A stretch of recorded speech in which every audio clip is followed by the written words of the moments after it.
Bermeoko hirigintza zinegotzi Juan Carlos Goirenetxeak bere dimisioa aurkeztu du. Erantzukizunagatik eta koherentzia politikoagatik egin duela esan du bermeotarrak, eta ondo jardun duenaren kontzientzia garbi edukita doala gaineratu du. Izan ere, San Miguel eraikinetako auzia leporatzen dizkioten erabaki urbanistikoak EAJak 2008 eta 2009 urteetan hartutakoak direla esan du, eta berak ez duela zerikusirik. Goirenetxearen esanetan EAJak bere kontra eta EH Bilduren kontra egin nahi du, eta ez duela hori onartuko esan du. Taldekideek ez dute bere dimisio onartu, baina egin beharreko zerbait izan dela uste du Goirenetxeak, politikarekin eta bere herriaren interesekin konprometituta dagoelako. Bermeoko alkate Idurre Bidegurenen esanetan, jeltzaleek beraien eskuak garbitu nahi dituzte, erantzukizunak bere gain hartu beharrean. Alkateak esan duenez, EAJak ondo daki epaileak ikertu behar dituen erabaki urbanistikoak jeltzaleek hartutakoak direla. Hala, autoaren kontrako helegitea aurkeztuko dute. Joan den zapatuaz geroztik aske da Juan Pablo Dieguez bermeotarra. 18 sumarian auzipetu zuten eta 7 urte eta 9 hilabeteko kartzela zigorra egin du zapatuan, harrera ekitaldia egingo diote Bermeon. Urriaren 4an bete zuen zigorra. Orain, bizimodu normala egiten duela azaldu dute haren senideek. Bere alaba Bitxori Dieguezen berbetan betidanik izan dituen ohiturak berreskuratzen ari da. Osasun arazoak ditu Dieguezek eta azken 3 urteetan batez ere belaunek arazo nahikotxo eman dizkiotela esan du. Hala ere, aita orain pozik dela azaldu du. 6 urte eta 9 hilabeteko zigorra bete du Dieguezek. 2011ko urtarriletik aurrera gainera etxean bete du zigorra. Minbizia, belaunetako arazoak eta loaren apnea pairatzen ditu Dieguezek. Zapatuan, 8etan harrera egingo diote Bermeon. Gernika Lumoko Totorikauena dendetako langileen kaleratzen txostena balekotzat eman du epaitegiak enpresaren alde eginez orain. Soldatak bermatzeko funtsatik hartuko dute langileek zor dietena. Hala ere, prentxarrokoa eman dute aste honetan eta diotenez, euren borroka ez da amaitu. Totorikauenako langileen kontratuak eteteko txostena errekurritu ostean, enpresaren alde egin du epaitegiak.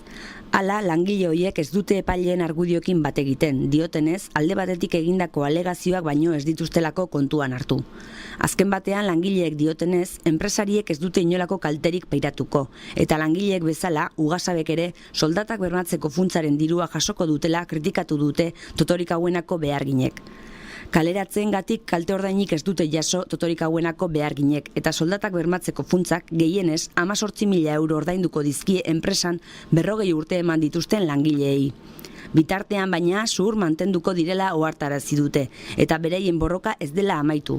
Izan ere dendekin gertatutako dena ikusteko adi egongo dira langileak. Gentieri eta por supuesto gure familiari eta gure laguneri zelan aurkitzen gari egoera honetan, kalien danok, eta guk familia honeri urte askotan, 50 urtietan, lagundutzugu euren aberastasune sortuten. Euren patrimonioa, badakigu apurrogora bera zelako edan, aunque eurek esaten da ben ez dala hori holan, baina gu badakigu eta jente asko daki, zelan dan, eta gero emondozkuen tratue, horren beste urte bierre egin ez gauz bapea doz, setentzizegaz parte batetik, badakigu aberatzen alde dagona dana, kasu honetan berdin izen da, eta ez duen egon hartuko da familia honek kalteriz jau itxie guri. Ikusten dugu kalien euren jarrerie ez dala bapea. Eskiagatik Urbietarainoko pasabidea bertan bera usteko eskatu du Azinsok elkarteak epaitegian. Irisgarritasuna bermatzea gura du elkarte horrek. Irisgarritasun legea bete arte pasabidearen proiektua bertan behera usteko eskatu du Elbarriak gizarteratzeko elkarteak. Horretarako urriaren batean salaketa ipini zuen elkarteak Gernika Lumoko instrukzio epaitegian. Pasagune horrek irisgarritasun legeak hausten dituela argudiatuta. Elkarteko idazkari nagusi Patxi Kirogak prentsaurrekoan esan duenez, argi utzi nahi dute elkartea ez dagoela Urbietako kirolgunera heltzeko pasabidea eraikitzaren kontra, eraiki duten moduaren kontra baizik. Udalari ere azalpenak eskatu dizkio elkarteak, eta erakunde publikoaren esanetan, pasagune berria gaur egungo loturaren gigarria da, eta azken hori erabiltzaile denentzat da irisgarria. Jon Koldo Bikandi Jurretarrarena izan da urten ere Gernika Lumoko azokan kortarik onena. Behi eta zezen txapeldunen sariak berriz, beren herrikide Mari Carmen Abendibarrek eskuratu ditu. Berriro ere sari nagusia hartu du Iurretarrak, hain justu ganadutegi honenaren saria. Hala ere, behi eta zezen txapeldunen saririk ez du eskuratu. Herrikide duen Mari Carmen Abendibarren kortako behi eta zezenekin lehia estua izan du aurten, baina Abendibarren abelgorriak saritu dituzte epaiek. Hala ere, Iurretarra pozik geratu da Gernika Lumoko urriko lehenengo astelenean lortutakoarekin. Olako lehiaketetan saria jasotzea abeltzainentzat urte askotako lanaren errekonozimendua da, eta merezi duen bitartean lanean jarraituko dute. 26 ganadutegi eta 124 abelburu batu dira guztira aurten urriko lehen astelenean.